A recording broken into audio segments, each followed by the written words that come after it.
আসসালামু আলাইকুম। আশা করি সকলেই ভালো আছেন।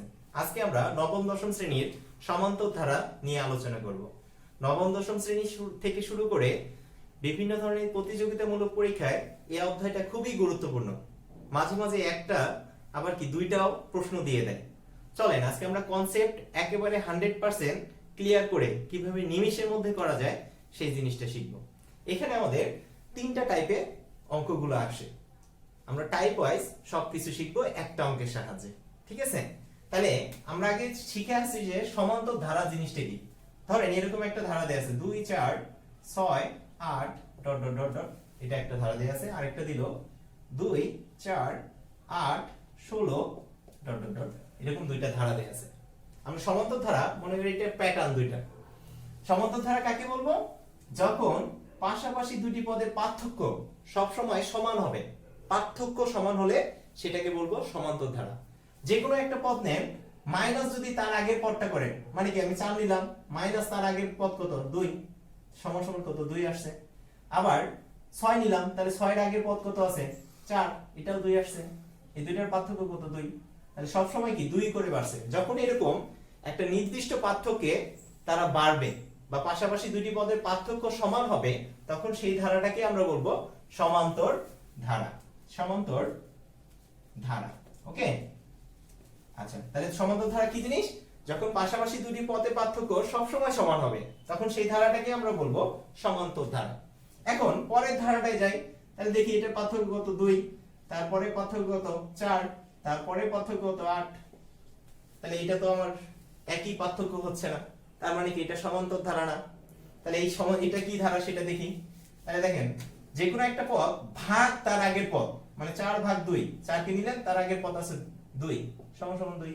তারপর 8 নিলাম, তার আগের পদ আছে কত 4, 8 ভাগ 4 সমান সমান কত 2। 16 ভাগ তার আগের পদ কত 16 ভাগ 8 সমান সমান কত 2।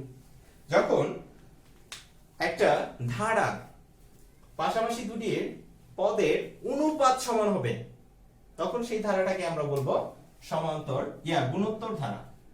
গুণোত্তর ধারা। তাহলে সমান্তর ধারা আর গুণোত্তর ধারা কি জিনিস বোঝা গেছে? পার্থক্য সমান হলে সেটা সমান্তর ধারা। আর যদি অনুপাত, যে কোনো একটা পদ ভাগ আগের পদ, অনুপাতগুলো সমান হলে সেটাকে আমরা বলবো গুণোত্তর ধারা। তাহলে আজকে আমরা সমান্তর ধারা নিয়ে আলোচনা করব। বেশি কথা না, কম কথায় কিভাবে বেশি কিছু জানা যায় সেই জিনিসটা আজকে আমাদের শিখার বিষয়। চলে একটা অঙ্কের সাহায্যেই আমরা কি সমান্তর ধারার সকল অঙ্কগুলা বা সকল টাইপগুলা মনে রাখবো। তাহলে ধরেন এই অঙ্কটাই লিখলাম 2 + 4 + 6 + 8 + ডট ডট ডট, এরকম একটা ধারা দেয়া আছে, ওকে? তাহলে আমরা ফার্স্টে তিনটা জিনিস জানবো, বেশি না, তিনটা যদি জিনিস জানতে পারেন তাহলে আপনি এই অধ্যায়ের সকল অঙ্কগুলাই করে ফেলতে পারবেন। প্রথম কাজ হচ্ছে যে প্রথম পদ কাকে বলবো? যে ধারাটা যেখান থেকে শুরু হয়েছে, প্রথম যে পদটা আছে সেটাকে আমরা বলবো প্রথম পদ। তাহলে এটাকে আমরা এ দ্বারা প্রকাশ করি, প্রথম পদ, এটাকে এ দ্বারা প্রকাশ করব। তাহলে এখানে প্রথম পদ কত 2। তারপরে এই যে পাশাপাশি দুটি পদের পার্থক্য সমান হয়েছে বললেই তো এটাকে আমরা সমান্তর ধারা বলছি, তাই না? যখনই পাশাপাশি দুটি পদের পার্থক্য যেটা আছে, এই পার্থক্যটাকে আমরা বলবো সাধারণ অন্তর। সাধারণ অন্তর, একে ডি দ্বারা প্রকাশ করা হয়, ঠিক আছে? এবং এই পার্থক্যটা সমান হতে হবে সব জায়গায়, তাহলে তো সেটা সমান্তর ধারা, তাই না? তাহলে এখানে সাধারণ অন্তর জানলাম। আরেকটা জিনিস জানার আছে, ধরেন ধারাটির কততম পদ 120। তাহলে এই যে পদ, কততম পদ সংখ্যা যেটা, তাহলে পদ সংখ্যাটাকে আমরা সবসময় ধরবো n, ঠিক আছে? nটা কি? তাহলে nটা হচ্ছে পদ সংখ্যা। পদ সংখ্যা n জানলে, এই তিনটা যদি আমরা জানি, তাহলে এই অধ্যায়ের সকল অঙ্কগুলো আমরা করে ফেলতে পারবো। তাহলে আমরা তিনটা জিনিস জানলাম, এখন তিনটা সূত্র জানবো, ওকে? তিনটা সূত্র কি কি? ধরেন এই অঙ্কটাই দিয়ে দিচ্ছে আপনাকে, দিয়ে বললো যে ধারাটির কততম পদ 120। তাহলে আপনি ফার্স্টেই এই টাইপের যতগুলো আছে যে কততম পদ যখন বের করতে বলবে আপনি ধরে নেবেন যে n তম পদ, এটা সূত্র বসাই দিবেন যে n তম পদ। তাহলে n তম পদের সূত্রটা কি জানবো যে a plus n minus 1 into d। n তম পদ, তাহলে n তম পদ কোনটা হবে? n তম পদ হবে যে যততম পদ পর্যন্ত আপনি বের করতে চাচ্ছেন, যে পদটাকে চাচ্ছেন আপনি, যে এখানে চাচ্ছেন কি এই ধারাটির কততম পদ 120, আপনি ধরে নিলেন n তম পদটা হচ্ছে কি 120, ঠিক আছে? তাহলে n টা আমার বের করতে হবে, তাই কি না? এর মানে কি? এ মানে তো প্রথম পদটা। আর d মানে কি? d মানে হচ্ছে কমন ডিফারেন্স বা সাধারণ অন্তর যেটা ছিল। আচ্ছা, এখন আমি যদি এখানে মান বসাই দিই তাহলে n তম পদের মান তো এখানে দেয়াই আছে, তাই না? তাহলে n তম পদ সমান কত? 120। এর মান কত? এর মান দেয়া আছে 2 প্লাস প্রথম পদ n মাইনাস 1। n এর মানটা আমি বের করব, সেজন্য n এর মান জানা নেই, আননোন, সেটা n এই রেখে দিলাম, ইনটু d এর মান কত? d ছিল কমন ডিফারেন্স 2।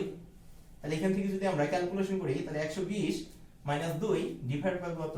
2 চলে আসবে, সমান সমান n মাইনাস 1। তাহলে বা 118 ডিভাইড বাই 2 সমান সমান n মাইনাস 1, বা কত আসবে? 59 সমান সমান n মাইনাস 1। এটাকে 1 করে দেন, অতএব n সমান সমান কত হবে? 59 প্লাস 1 সমান সমান 60। ক্লিয়ার? জাস্ট মান যখন বসাবেন তখন এটাকে বসাই দিলেন, বাংলা যেহেতু দেয়া আছে বাংলায় বসাই দিলেন, কোনো সমস্যা নেই। ক্লিয়ার? তাহলে n তম পদ যদি কখনো বের করতে বলে যে কততম পদ হচ্ছে এত, তাহলে আমরা সব সময় n তম পদের সূত্রটা জানবো কি? a plus n minus 1 into d। এই সূত্রে n বাদে n তম পদের মান জানা, n কততম পদ? এত 20। তাহলে n তম পদটা আমি ধরে নিছি এত, তাহলে n তম পদ সমান সমান 120 দেয়া আছে, সমান সমান এই সূত্রের মধ্যে যেটা আননোন সেটাকে রেখে বাকিগুলোর মান বসাই দিলে অ্যানসার চলে আসবে। ক্লিয়ার? এখন যদি এটাকে অন্যভাবে করা যেত, আমরা পদ সংখ্যা বের করার সূত্র জানবো। ওকে, আমরা জানি পদ সংখ্যা n সমান সমান শেষ পদ মাইনাস প্রথম পদ ডিভাইড বাই সাধারণ অন্তর প্লাস 1। ওকে, শেষ পদ মাইনাস প্রথম পদ ডিভাইড বাই সাধারণ অন্তর প্লাস 1 দিলে মোট কয়টা পদ আছে সেটা বের হয়ে চলে আসবে। এখন এই সূত্রের মধ্যে যদি আমি এটা ফেলাই দিতাম, তাহলে দেখেন আমি ধরে নিলাম যে শেষ পদটা হচ্ছে এই ধারাটার 120, এখানে শেষ হয়ে গেছে, 120 পর্যন্ত দেয়া আছে আপনার। তাহলে এখানে মোট কয়টা পদ সংখ্যা, মোট কয়টা পদ আছে এই ধারায়, সেটা বের করলে কি কততম পদ সেটা বের হয়ে আসছে কিনা দেখেন। প্রথম পদ হচ্ছে 2, যদি এখানে 60টা পদ আছে মানে দ্বিতীয়টা হচ্ছে দ্বিতীয়, তৃতীয়টা হচ্ছে কি তৃতীয় পদ, এভাবে চলতে চলতে কি 60তম পদটা যেহেতু 120 পাচ্ছি আমরা, তাই কি না? তাহলে এখানে মোট 60টা পদ আছে। তাহলে পদ সংখ্যা সমান সমান কি আসছে দেখি, শেষ পদ কত এখানে ধরে নিলাম 120 মাইনাস প্রথম পদ কত 2, সাধারণ অন্তর কত 2 প্লাস 1 সমান সমান কত 118 ডিভাইড বাই 2 প্লাস 1 সমান সমান 59 প্লাস 1 সমান সমান 60 আসছে। তাহলে মোট এখানে 60টা পদ আছে, তাহলে 60তম পদটাই কি হবে? শেষের পদটা হবে, তাই কি না? তাহলে এটা গেল যে পদ সংখ্যা এবং কি n তম পদ দুইটা বের করার ট্রিক্স। তাহলে এটা গেল কি পদ সংখ্যা এবং সাধারণ n তম পদ বের করার ট্রিক্সটা শিখলাম। আচ্ছা, তাহলে এই যে এই জিনিসটাকে এইভাবে দিয়ে দিল এত, এখন বললো যে ধারাটিতে মোট কয়টি পদ আছে, মোট কতটি পদ আছে, কোনো সমস্যা নেই। তাহলে পদ সংখ্যা মানে কি? পদ সংখ্যা মানে হচ্ছে আমরা n, এটাকে ধরে নিব যে মোট পদ সংখ্যা মানে n সমান সমান শেষ পদ মাইনাস প্রথম পদ ডিভাইড বাই সাধারণ অন্তর প্লাস 1। ঘুরাই দিলে কোনো সমস্যা আছে? কোনো সমস্যা নেই। এরকম একটা ধারা দেওয়া থাকলে ধারাটির মোট কতটি পদ আছে, তাহলে পদ সংখ্যা n এর সূত্র বসাই দিবেন। এই সূত্রে বসাই দিলে কি শেষ পদ মাইনাস প্রথম পদ ভাগ কি সাধারণ অন্তর ডিভাইড প্লাস 1 দিয়ে দিলে অ্যানসারটা চলে আসবে। তাহলে এখান থেকে আর কি টাইপের প্রশ্ন আসতে পারে? এখন ধরেন পদ সংখ্যাও শিখে গেলাম, n তম পদ বের করা শিখে গেলাম, আর একটা সূত্রই আছে। ধরেন এরকম একটা ধারা দিয়ে দিল যে ধারাটির প্রথম ৬০টি পদের সমষ্টি কত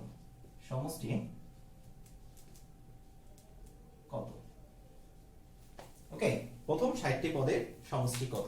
তাহলে আমরা যে কোনো ধারার ক্ষেত্রে, সমান্তর ধারার ক্ষেত্রে সমষ্টির একটা নির্দিষ্ট সূত্র জানবো। সূত্রটা কি? s সমান সমান n/2 into twice a plus n minus 1 into d। তাহলে এখানে nটা কি? n হচ্ছে মোট কতগুলো পদ, পদের সংখ্যা। তারপরে এটা কি? এটা হচ্ছে প্রথম পদ। আর ডিটা কি? ডিটা হচ্ছে সাধারণ অন্তর। তাহলে এই তিনটা জিনিস আমি প্রথমেই বলছিলাম যে তিনটা জিনিস, পদ সংখ্যা, প্রথম পদ এবং সাধারণ অন্তর জানলে এই অধ্যায়ের সকল অঙ্কগুলো আপনি করে ফেলতে পারবেন। তাহলে এখন এখানে দেখেন প্রথম ৬০টি পদের মানে কি ১ থেকে ৬০ পর্যন্ত। তাহলে এখানে n এর মান কত? n এর মান হচ্ছে ৬০টা পদ আছে এখানে। তাহলে ৬০ ডিভাইডেড বাই ২, তাই কি না? তারপরে এর মান কত? এর মান হচ্ছে ২। তারপরে n এর মান কত? ৬০ মাইনাস ১ ইনটু d এর মান কত? d এর মান হচ্ছে ২ সমান সমান কত হবে? ৬০ কে ২ দ্বারা ভাগ করলে ৩০ গুণন ৪ যোগ ১১৮ সমান সমান ৩০ গুণন ১২২ সমান সমান ৩৬৬০। তাহলে এটার প্রথম ৬০টি পদের সমষ্টি হচ্ছে কত? ৩৬৬০। তাহলে সমষ্টি সূত্র শিখে গেলাম। এই তিনটা সূত্র জানলে কি এই অধ্যায়ের সকল অঙ্কগুলো এখন আপনি পারবেন। ঠিক আছে? তাহলে সমষ্টি সমান সমান কি জানলাম? n/2 into twice a plus n minus 1 into d। আবার পদ সংখ্যা সমান সমান কি জানলাম? পদ সংখ্যা n সমান সমান জানলাম শেষ মাইনাস প্রথম পদ ডিভাইড বাই সাধারণ অন্তর প্লাস ১। আরেকটা কি জানলাম? n তম পদ সমান সমান a plus n minus ১ into d। এই তিনটা সূত্র যদি জানেন আপনি, তাহলে এই অধ্যায়ের সকল অঙ্কগুলো আপনার কাছে পানির মতো মনে হবে। ওকে, তাহলে এখন এটা গেল যে প্রথম ৬০টি পদের সমষ্টি কত সেটা বের করা শিখলাম আমরা। এখন একটু উল্টায় দিলে মাথা মুখে ঘুরে যায় আমাদের। এখন যদি এই ধারাটি বলে দিল যে প্লাস ১২০ সমান সমান কত? কোনো সমস্যা আছে? সমস্যা নেই। তাহলে আমরা সমষ্টি বের করতে গেলে কি কি লাগবে আগে সেটা চিন্তা করবেন। তাহলে সমষ্টি বের করতে গেলে আমার পদ সংখ্যা লাগবে, তারপরে কি লাগবে? প্রথম পদ লাগবে, সাধারণ অন্তর লাগবে। তাহলে এখান থেকে আমার এই সিরিজটা কি কি দিচ্ছে এখানে দেখেন দেয়া আছে কি? প্রথম পদ জানা আছে, সাধারণ অন্তর জানা আছে, কিন্তু কি পদ সংখ্যা জানা নেই। তাহলে কি আমি আগে ফার্স্টে পদ সংখ্যাটা বের করে নেই। তাহলে এখানে পদ সংখ্যা n শেষ পদ জানা আছে, তাই না? তাহলে n সমান সমান কি হবে? শেষ পদ মাইনাস প্রথম পদ ডিভাইড বাই সাধারণ অন্তর প্লাস ১ সমান সমান কি আসবে? সমান সমান আসবে ১১৮ ভাগ ২ প্লাস ১ সমান সমান কি? ৫৯ প্লাস ১ সমান সমান ৬০। তাহলে আমরা কার মান পেয়ে গেলাম? n এর মান পেয়ে গেছি। আর তো কোনো কিছু আননোন নেই। এখন s সমান সমান আমরা জানি n/2 প্লাস ইনটু কি? Twice a plus n minus 1 into d। এখানে সবকিছু আমার কি এখন জানা। জাস্ট কি এই মানটা ৬০টা n এর পরিবর্তে এখানে বসাই দিলে কি অ্যানসারটা চলে আসবে। ক্লিয়ার? তারপরে দেখেন জাস্ট একটু ঘুরাই দিলে কোনো সমস্যা নেই। তিনটা সূত্র জানলে সবকিছু জানবেন। তারপরে ধরেন এরকম একটা ধারাকে আমরা এটাকে অন্যভাবে করতে পারবো। কিভাবে? দেখেন এর আগের পদটা কত? এটাকে যদি আমি ধরি ১২০, তার আগে ছিল কত? ১১৮, তার আগেরটা কত ছিল? ১১৬ প্লাস ডট ডট ডট, তাই কি না? এখন আপনি যদি প্রথম আর শেষেরটা যোগ করেন তাহলে কত? ১২২, তাই কি না? আবার তার সবার শেষের আগেরটা আর এখানকার দ্বিতীয়টা যদি যোগ করেন কত আসে? ১১৮ যোগ ৪ ১২২। তার আগেরটা কত আছে? ১১৬ যোগ তৃতীয়টা যদি যোগ করেন তাহলে কত আসে? ১২২ আসে। তাহলে এখানে আমরা পেলাম যে প্রথম পদ প্লাস শেষ পদ বা তার আগের পদ প্লাস তার আগের পরের পদ, এই দুইটার যোগফল কি সবসময় 122 আসতেছে, তাই কি না? যে এটা আর এটা যোগ করে আমরা দেখলাম 122 আসলো, আবার 4 আর এটা যোগ করে দেখলাম 122 আসলো, আবার এটা আর এটা যোগ করে 122 আসলো, আসলো কি না? তাহলে সেম ভাবে কি তার আগেরটা পরেরটা এভাবে কি 122 যে কোনো জিনিসের যোগফল কি 122 চলে আসবে। তাহলে এখানে 122 কয়টা আছে সেটা বের করার জন্য তাহলে 122 পেলাম কি আমরা যোগফল। এখন এটাকে জাস্ট যদি আপনি কয়টা এরকম 122 আছে সেটা বের করতে পারেন তাহলে কি অ্যানসারটা চলে আসবে, সমষ্টি অ্যানসার চলে আসবে যে সমষ্টি সমান এত, তাই কি না? তাহলে সেটা বের করার জন্য যে 122 পেলাম প্রথম আর শেষ পদের যোগফল, এরকম কি দুইটা পদ মিলে তাহলে 122 হয়েছে, এরকম কয়টা পদ আছে যে যাদের যোগফল হবে 122 সেটা আমরা বের করে নিই। তাহলে মোট পদ আছে কয়টা সেটা বের করি। পদ সংখ্যা এখানে পাইছিলাম কত, যে n সমান 120 মাইনাস 2 ডিভাইডেড বাই সমান কি 59 প্লাস 1 সমান 60, তাহলে মোট আছে পদ 60টা। তাহলে কি 30টা এরকম 122 পাওয়া যাবে না? যাবে কি না? যে দুইটা মিলে 122 হচ্ছে, দুইটা মিলে 122 হচ্ছে, এরকম কি 30টা আমরা 122 পাবো না? তাহলে সেটাকে যদি আমরা লিখি যে 60 ছিল মোট পদ সংখ্যা ডিভাইডেড বাই 2 দিয়ে দিলে কি ডাইরেক্ট সমষ্টিটা চলে আসবে, বুঝিনি? তাহলে দেখেন এখানে 122 রাখলাম গুণন 30 সমান কি 3 6 6 60, এটা অ্যানসার আসছিল। বুঝে গেছে কিনা? জাস্ট এইটাকে এখন আমরা যদি এমসিকিউ আকারে কখনো আসে, যে এমসিকিউ তে এক লাইনের মধ্যে অ্যানসার চলে আসবে, তাহলে এমসিকিউ কিভাবে করব, যে প্রথম পদ যোগ শেষ পদ ভাগ 2 গুণন পদ সংখ্যা। যদি কখনো সমষ্টি বের করতে বলে সমান্তর ধারা, তাহলে কি করবেন আপনি, যে প্রথম পদ প্লাস শেষ পদ ভাগ 2 গুণন পদ সংখ্যা দিয়ে দিলেই অ্যানসারটা ডাইরেক্ট চলে আসবে। তারপরে আমরা পরের একটা অঙ্কে করি যে স্বাভাবিক সংখ্যার সমষ্টি মাঝে মাঝে বের করতে বলে। তাহলে স্বাভাবিক সংখ্যার সমষ্টি কিভাবে বের করব? ধরেন যে 1 যোগ 2 যোগ ডট ডট ডট ডট যোগ 100 সমান কত? তাহলে দেখেন তো এগুলো সবগুলো স্বাভাবিক সংখ্যা না, 1 থেকে শুরু হয়ে 100 পর্যন্ত গেছে। তাহলে যে কোনো স্বাভাবিক সংখ্যার যোগফল সমান আমরা জানবো n n plus 1 divided by 2, এটা দিয়ে দিলে ডাইরেক্ট অ্যানসার চলে আসবে। তাহলে এখানে n কত? n হচ্ছে যে শেষ পদ যেটা থাকবে সেটাই হবে n এর মান, ক্লিয়ার? তাহলে n এখানে কত 100 ইনটু 101 ডিভাইডেড বাই 2 সমান 50 গুণন 101 সমান কি 5050, এটা অ্যানসার। কিভাবে হলো সেই জিনিসটা এখন দেখে আসি। এখন তো প্রথম আর শেষেরটা যদি যোগ করি তাহলে কত আসছে 101, তাই কি না? তারপরে 2 আর এই পাশে ছিল কত 99, এই দুটো যোগ করলে কত 101, তারপরে 3 আর এর এদিকে কত আছে, তার আগেরটা ছিল 98, ক্রমিক সংখ্যা যেহেতু বলছে, এই 3 আর 98 যোগ করলে কত 101 আসছে। তাহলে এরকম কয়টা 101 পাবেন আপনি? দুইটা পদ যোগ করে 101 পাচ্ছেন, এরকম মোট পদ আছে আপনার 100টা, তাহলে কয়টা আপনার 101 আসছে সেটা একটু চিন্তা করেন। তাহলে মোট পদ ভাগ 2, দেখেন n/2 ইনটু কত পাইছেন 101, তাই কি না? তাহলে n কত, n ছিল 100, তাহলে 100/2 ইনটু এই যে যোগফল দুইটা করে যোগফল সমান 101 আসছে কি না? তাহলে এখান থেকে আমি বলতে পারি কি সমান যে 50 গুণন 101 সমান 5050।